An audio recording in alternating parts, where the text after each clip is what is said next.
Hi and welcome to another Watch Geek video. Today I'll be doing a tutorial for the module 5524 that's in this GST-W310. Just like in all my other tutorial videos, in the description you will find a table of content with time codes so you can jump to specific parts of the video or functions of the watch. However, I do advise you to watch the whole video the first time just so you get acquainted with all the functions that this watch offers. I also did a review of this watch, and if you want to check that out, you can click right here. Okay, so the first thing that we're going to cover is the home screen. Now, in the home screen, this watch is going to display the main time or your home time with these analog hands. It's going to display the seconds right here. It's going to display the day of the week right here, and it's going to display the calendar data here, so month and date.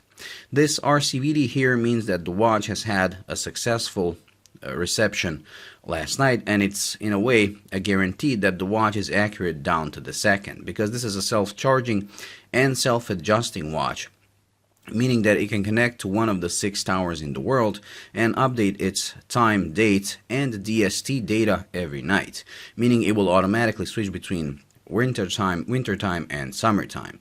Over here you can see the status of the battery, because like I said, this is also a self-charging watch, and it can be L for low, M for medium, and H for high.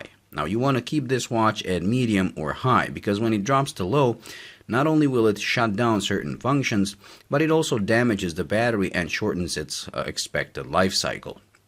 And to keep it at medium or high, you simply wear the watch normally. And if you're storing it, do not store it in its box or in a drawer. Just store it in your living room, as the ambient light of your living room is going to be enough to keep it going. Okay, so while in the home screen, pressing this mode button right here is going to cycle you through different modes that this watch has until it cycles back to the home screen.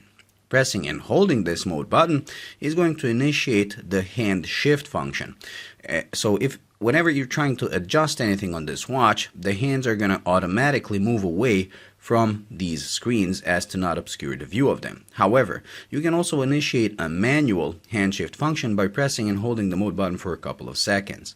So press and hold, and the watch just initiated a hands shift function, and the hands have been moved away. And no matter what the time is, these hands are going to stay like this for the next 60 minutes, no matter what you do with the watch. This is excellent when you want to use the stopwatch, the timer, or the alarm, and the time is going to obscure your screens.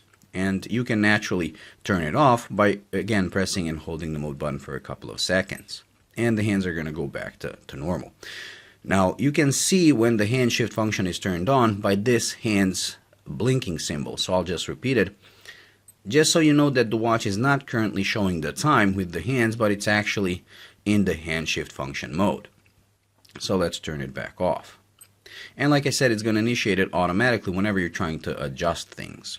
Okay, pressing the adjust button is going to cycle what this screen shows right here, because this screen can show the calendar data, month and date, and it can also show the time displayed with the analog hands in the home time. So as you can see, 10:54, 10:54, and like I said, you cycle it with this. Pressing and holding this adjust button is going to enter the adjusting mode of the watch, where you can adjust different things, time, date, home city, and everything. And pressing and holding it for more than 5 seconds, so ignoring this first beep, is going to initiate a hand shift function, not hand shift, but hand setting function, which is something I will explain in detail in a couple of minutes. Pressing this button right here is going to initiate the backlight, as you can see. Pressing and holding it is going to activate the automatic light, and you're going to have this little LT displayed right here. So the automatic light works that once you're in the dark, if you put your watch level and tilt it to your face, the face is going to light up. Now, as you can see, the watch didn't do it right now because since it's solar, it knows when it's in the dark. So it's not going to stress the battery unnecessarily unless it's actually dark outside.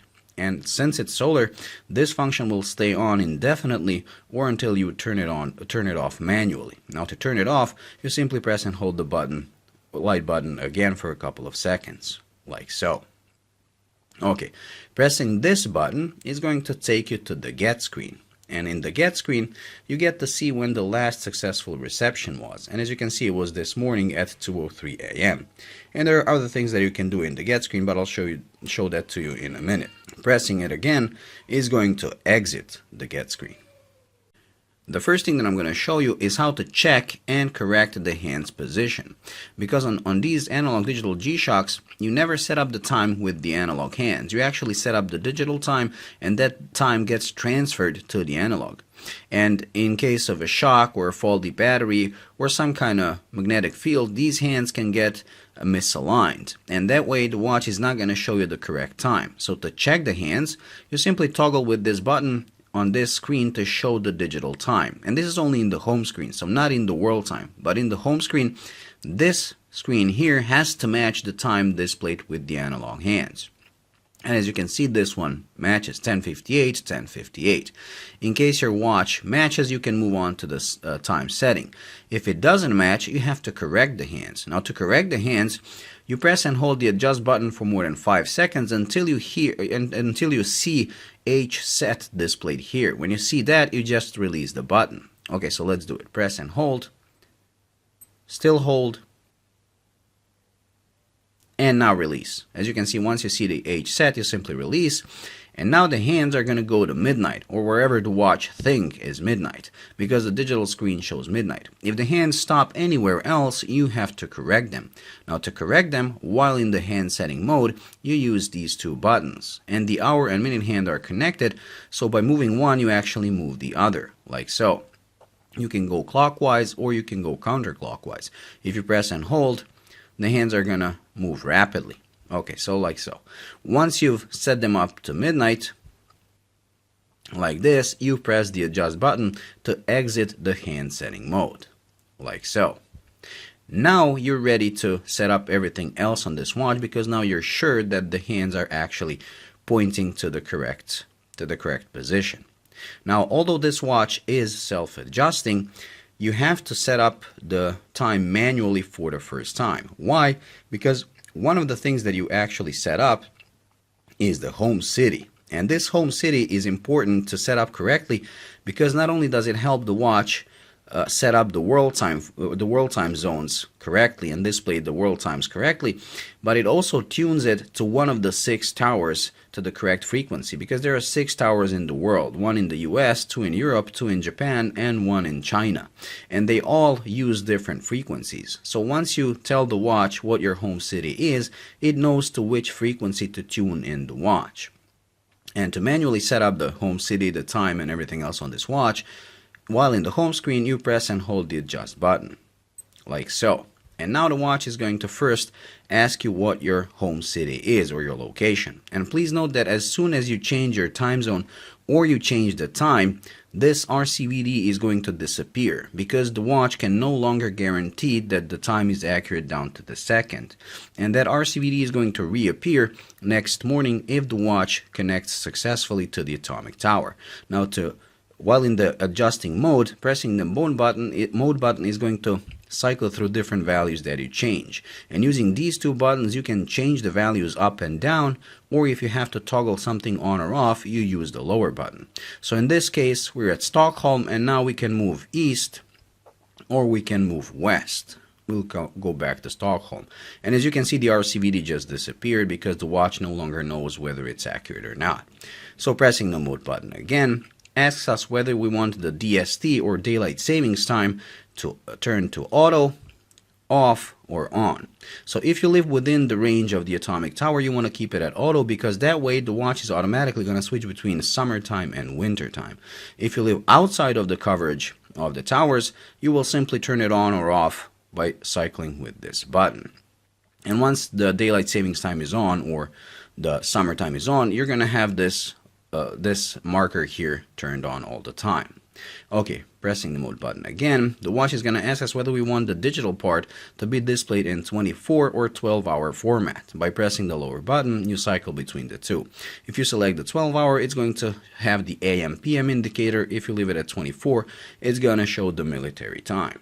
Pressing the mode button again takes us to the seconds. Now if you reset the seconds after 30 seconds, between 30 and 59, like so, you're going to and you reset them with the lower button. You're going to reset the seconds, and the minutes are going to move by 1 up, like so. As you can see, they went to 11:03. However, if you reset the seconds between 0 and 29, the seconds are going to go to 0, but the minutes are going to stay unchanged. So let's do it now, like so. Pressing the mode button again, the watch asks you for the hours. And now you can again move up, you can move down, and you can even speed scroll by pressing and holding, like so. Let's put it back to 12. Pressing the mode button again, the watch asks you for the minutes. And again, you can go up, you can go down. So let's put it to 55, like so. And as you can see, the hands, and you have the hand shift function currently on, which is why the hands are like this. Now once we set up everything and we press the adjust button, that is when the watch is going to spin the hands to the correct position. Okay, pressing the mode button again, the watch asks you for the year. And now you can go up, you can go down. Pressing the mode button again, asks us for the month, up, down, and asks us for the date by pressing the mode button again, like so. The day of the week is calculated automatically, so the watch is not going to ask you that. But you have some other things to set up too, so pressing the mode button again takes us to that. So here you can turn on the mute function, because now when we operate the buttons, the watch makes certain sounds. However, if you want to mute it, you simply press the lower button and you're going to activate the mute function, and you're going to have this indicator here. And now operating the buttons is not going to make any sound. Let's leave it on. Pressing the mode button again, the watch asks you for the light duration. If you leave it at 3, it's going to stay on for 3 seconds when you press the light button. If you leave it at 1, it's going to stay on for 1.5 seconds. I like to have that as long as possible, so we'll leave it at 3. Pressing the mode button again asks us for the power save. Now the power save function means that the watch is going to shut down the screen between 10 p.m. and 6 a.m.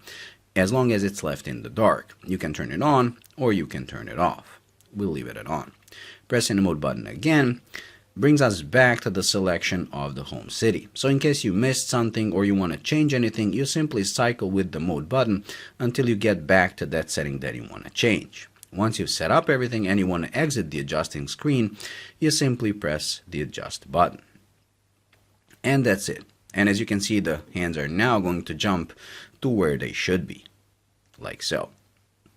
Now once you've manually set up the time for the first time, from now on, if you live within the range of the towers, the watch is going to connect up to 5 times a night to correct its time and date data. So from now on, you will never have to theoretically touch the watch again, and it's always going to be accurate. However, and to check whether when the last successful reception was, like I said, you go into the get screen. Now, you can also initiate a manual time reception whenever you want by pressing the get button and holding it for 3 seconds. So press and hold, and now we just initiated a manual time reception, and the watch is going to try to connect to the atomic tower. Once it connects, it's going to display the level of the signal from L1, L2 all the way up to L3. Now, since I live at the edge of the reception, this is pretty much impossible to do during the day. As you can see, it just caught L1 and just broke the connection off. And this can take up to 10 minutes for it to receive all the data necessary to set up the watch. So you don't want to do this over the day unless you live really close to the tower. To cancel the reception, you simply press this button again. Now, while in the get screen, like I said, you can see when the last successful connection was. But not only that, you can also turn off the automatic reception in case you live outside of the coverage of the towers. So you know the watch cannot connect. So if you want to save the battery from stressing out by trying to connect up to 5 or 6 times a night, you turn off the automatic reception and the watch is not going to attempt it during the night. So to do so, while in the get screen, you press and hold the adjust button. And the watch is going to ask you whether you want the RC to be on. You toggle it with the lower button to off, and now the watch is not going to try to attempt to connect every night. We'll leave it on. And press the adjust button to exit the adjusting, and press the get button to go back to the home screen. The first function that we're going to cover beside home screen is the world time. Now in the world time, this watch is going to display the home city, your home time with the analog hands, and it's going to display the world time with the digital. And now you can move only due east with the lower button. So you cannot go due west because pressing this button is just going to activate the light. However, in order to shorten the time when you, let's say, you miss your time zone and now you have to go all the way around the globe to come back to that time zone, pressing these two simultaneously is going to jump back to UTC, so that you have to only cross half of the way rather than going all around. Another thing that you can do while in the world time function is a time swap function, which is very useful. So let's say you travel between two locations and your home city is Stockholm, like it is, and we're traveling to, I don't know, Moscow. I always select Moscow, I don't know why. And as you can see, this is the local time at Moscow. And now once you land in Moscow, you don't want to keep the watch like this because it's pretty inconvenient to check the local time right here while you're there. You want the local time to be displayed with the hands, but you still want to keep track of your home time. And to do so, you simply press these two buttons while in the world time, like so. And now the two time zones have switched. Now the digital time, the digital display is going to show you your home time, which is Stockholm, and it's going to be written right here, while the analog part is going to be using the Moscow time while you're there. This is also pretty useful because when you switch it, the alarms are actually connected to your home time. So once you've switched it, Moscow has now become your home time, meaning that the alarms are going to be ringing according to Moscow time. Now once you fly back to your home city, back to Stockholm or Stockholm time zone, you press these buttons again and the time zones have switched again. So now Moscow becomes the world time and your home time becomes Stockholm. So this is a very, very useful function. And the last thing that you can do in the world time function is turn the DST or daylight savings time for each time zone individually. So let's say if we want to turn on summertime in Moscow, you press and hold the adjust button. It's going to turn on the DST and it's going to move the time accordingly, like so. Pressing and holding it again is going to turn it off and change the time accordingly. And that's it when it comes to the world time. The next function is the stopwatch. This watch comes with a 100-hour stopwatch that can measure down to 1/100th of a second. Now to start it, you simply press the lower button. To stop it, you press it again. To reset the stopwatch, you press the adjust button. You can also do the split times. So you start it with the lower button. Pressing the adjust button is going to freeze the screen while the stopwatch keeps running in the background. When you want to unfreeze the screen, you press the adjust button again, and as you can see, the stopwatch just resumed. And you can also do the first and second place. So if you have two runners, when the first one goes to the finish line, you press the adjust button. When the second one goes to the finish line, you press the lower button. Now you write down the time of the first runner. Pressing the adjust button shows you the time of the second runner, and pressing the adjust button again resets the stopwatch. Moving on, the next function is the countdown timer. Now this watch comes with a 100-minute countdown timer settable down to a second. So when it's standing like this at 00, you start it with the lower button. It's going to start counting down from 99 minutes. And once it reaches the 0, it's going to beep. You can naturally stop it with the press of the lower button, and you can reset it with the adjust button. You can also set it up to any time between 0 and 99 minutes in 1 second increments. To do so, you press and hold the adjust button to enter the adjusting mode of the countdown timer. And now you set up the minutes by using these two buttons. You can go up, you can go down, and you can also speed scroll by pressing and holding. Once you've set up the minutes, to set up the seconds, you press the mode button again, and it's going to ask you for the seconds. Now you changed it with these two buttons again. Once you've set up to the desired time, you press the adjust button to exit the adjusting mode of the countdown timer, and now again you can start it. Once it reaches 0, it's going to beep, and you can also stop it and reset it back to the time that you set up in the memory. And that's pretty much it. And the last function that this watch offers is 5 alarms. So once you're in the alarm function, using the lower button is going to cycle through the alarms that's going to be written right here. So this is alarm 1, alarm 2, alarm 3, alarm 4, alarm 5, and sig or the hourly chime function. Now to turn any of these on, alarms or the hourly chime, you select which one you want to turn on and press the adjust button. Once you've turned it on, it's going to say on here, and the sig is going to have this indicator right here. Now the watch is going to beep every full hour. To turn on any of the alarms, you simply select the alarm that you want to turn on, let's say alarm 2, and again pressing the adjust button is going to turn it on. As soon as you have any of the alarms turned on, any one of them, you're going to have this ALM symbol right here. And now the watch just beeped because it was a full hour. Naturally, you can set up the alarms to any desired time you want. And please note that once you start adjusting the alarm, it's automatically going to turn on even if it's turned off. So let's select alarm 4, and once we start to adjusting it, it automatically turned on. And now, once you enter the adjusting of the alarm, the watch is going to ask you for the hours. And again, using these two buttons, you can go up and down. Pressing the mode button asks you for the minutes. And now again, with these two, you can go up, you can go down. Once you've set up the alarm to the desired time, you press the adjust button to exit the adjusting mode of the alarm. And now this alarm number 4 is going to ring at 22:05 every day. Once it starts ringing, to stop it, you can even let it run down. I believe it rings for 10 or 15 seconds, or pressing any of the buttons is going to turn off the alarm. Now to turn off the daily alarm so it doesn't repeat itself, you simply go into the alarm, you find the alarm that's turned on, in this case alarm 4, and pressing the adjust button, you turn it off. Now it's not going to ring, but the time stays in the memory. And that's pretty much it. Pressing the mode button again takes us back to the home screen. Well, this completes the whole tutorial for this GST-W310.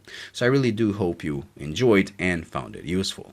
If you did, please like and subscribe by pressing this button right here. And until the next video, bye.